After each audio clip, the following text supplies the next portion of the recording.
Hola, soy Antonio Sala y en este vídeo vamos a hablar de cómo incorporar acción integral a los controladores override cuya lógica habíamos diseñado en un vídeo anterior y habíamos seleccionado unos reguladores proporcionales para limitar el nivel. El inconveniente de estos reguladores proporcionales era que por el hecho de ser proporcionales teníamos un error de posición y nos quedábamos en un nivel 1,5 metros por debajo del nivel máximo. Y también por contra, pues el error de posición hacía que nos posicionáramos en 3, algo y que por tanto rebasáramos el límite. La acción integral posiblemente pudiera hacer que este rebasamiento fuera menor o durara menos y del mismo modo que aquí pudiéramos tener menos offset en la concentración al permitir caudales más altos. Ese es el objetivo de este vídeo.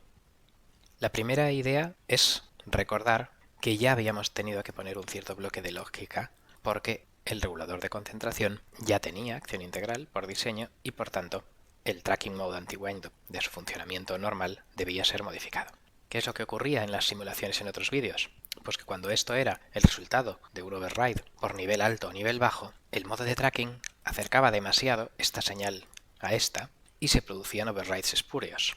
Una opción que también sería interesante haber simulado hubiera sido el hacer la constante de tracking más pequeña, el hacer la dinámica de tracking más lenta, porque también en régimen permanente hubiera separado más esta señal de esta.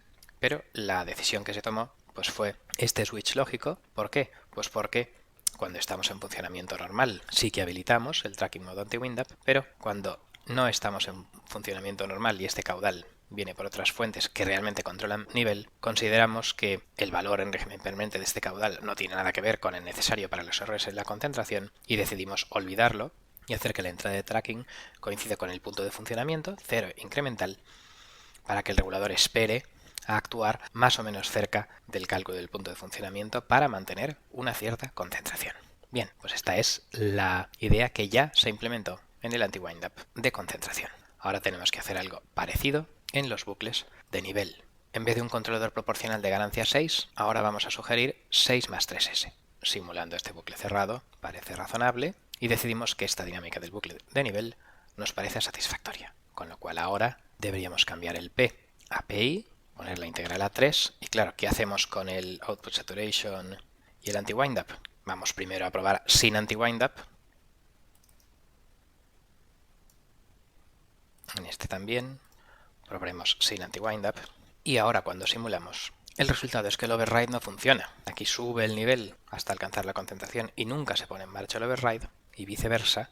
¿Por qué la salida de los reguladores override de nivel máximo y de nivel mínimo siempre está saturada? Porque claro, al estar desconectados, su estado interno crece y crece y crece. Con lo cual, vamos a pasar a probar diferentes estrategias. Si ponemos los dos en clamping, simplemente detener la integración al saturar, el funcionamiento es bastante bueno. Cuando se produce esta bajada de concentración, el nivel empieza a subir, pero se activa el override antes de alcanzar el nivel de saturación y luego ya la acción integral sube el nivel, aunque al final el offset en concentración no lo podemos eliminar porque esta subida de nivel apenas requiere un muy pequeño aumento de caudal. Aquí bajábamos, pero al entrar la perturbación, pues de nuevo tenemos esto y se activa el override. Y en la referencia extraordinariamente baja está empezando a seguir en referencia, pero tras un mínimo transitorio se activa el override y pasamos a controlar nivel inferior, el underflow, para evitar el vaciado. Bueno, pues realmente el clamping podría resultar satisfactorio. Si ahora ponemos back calculation, primero vamos a poner un coeficiente de 0,1 en los back calculation para comprobar qué ocurre si la dinámica de tracking de back calculation es excesivamente lenta. Lo que vemos ahora es que el anti-windup no es lo suficientemente intenso y el transitorio de windup dura mucho hasta que de repente ya se consigue dar la vuelta a la acción integral y empezar a actuar y llevarlo al sitio. Del mismo modo aquí tenemos windup y cambia la referencia antes de que el anti-windup hubiera llegado al sitio y aquí lo mismo.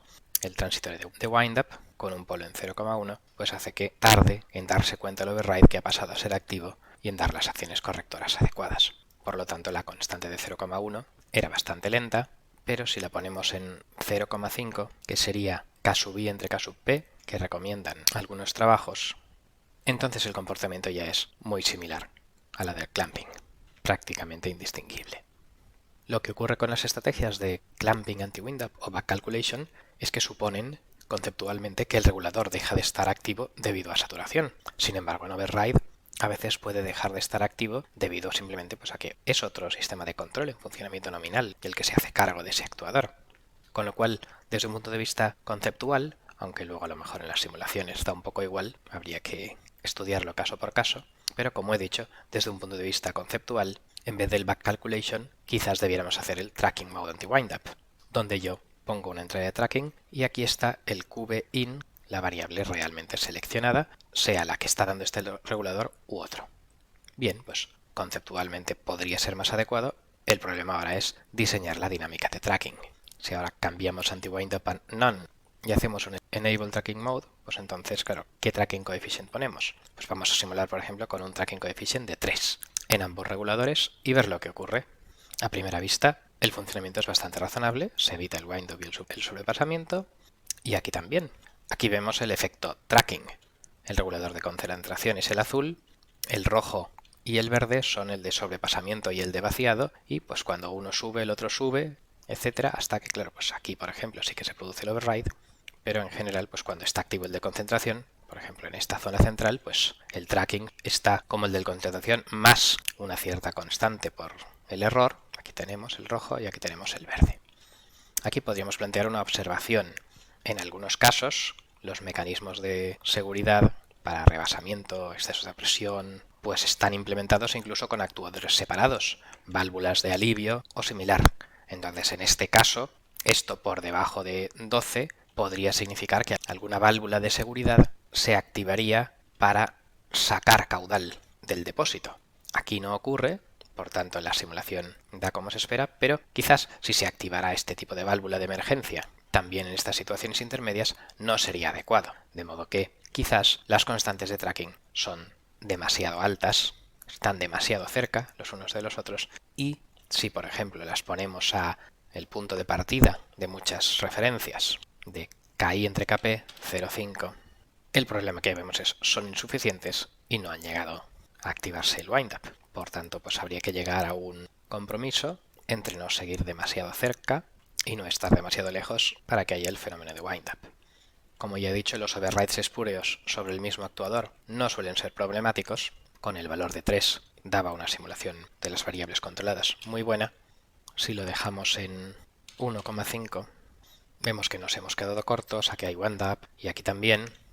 Y al final, dejando los tracking coefficients en 2, pues llegamos a algo pues parecido al clamping o back calculation, donde estas excursiones por dentro de sus límites de saturación son mucho más limitadas y donde los instantes de conmutación pues son parecidos a las anteriores. ¿Vale? O sea que en este caso, back calculation versus tracking mode, podemos sintonizar el tracking mode para que dé un resultado parecido. Filosóficamente, el tracking mode podría ser más correcto y tener su sentido incluso cuando el caudal requerido en los reguladores de emergencia no satura el actuador, pero en fin, el resultado en esta aplicación concreta no es muy diferente, ni back calculation, ni clamping, ni tracking coefficient. Vamos a concluir. Hemos visto que en esquemas de control override, sin acción integral, tengo errores de posición, de manera que las variables no acaban fijadas en los límites asociados a las referencias de esos reguladores override, y con acción integral lo que tengo es un efecto windup muy marcado porque los reguladores de emergencia no están seleccionados casi nunca. Hemos insertado primero las estrategias de back calculation y clamping y hemos visto que el funcionamiento en esta simulación en concreto era bastante satisfactorio.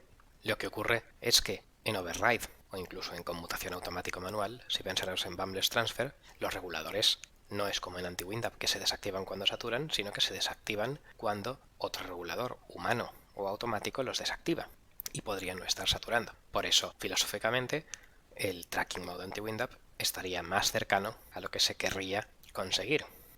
No obstante, el problema del tracking mode anti-windup y del back calculation es que hay que sintonizar con cuidado esa constante de la dinámica del tracking para evitar overrides espurios y para evitar el efecto windup. Eso no siempre es fácil en todos los casos, pero el tema es que bueno, pues esto requeriría una simulación exhaustiva y concienzuda de posibles escenarios de fallo en cada aplicación. De hecho, hay aplicaciones donde la lógica del override incluye alarmas, incluye dwell time, tiempos de residencia, de modo que si un regulador es seleccionado no deja de serlo hasta que no ha pasado un mínimo de tiempo, y en algunos casos Estas condiciones lógicas podrían servir para hacer versiones ad hoc de los PIDs donde se interrumpiera la integración si un regulador no estuviera activo. De todas formas, todos estos detalles son dependientes de cada aplicación. Las protecciones de un sistema de control y la redundancia y la tolerancia a fallos desarrolladas al completo para una aplicación está muy alejada de los objetivos del presente vídeo y, por tanto, con esta presentación de los problemas derivados del anti-WinDAP en el override, concluimos este vídeo. Muchas gracias por vuestra atención.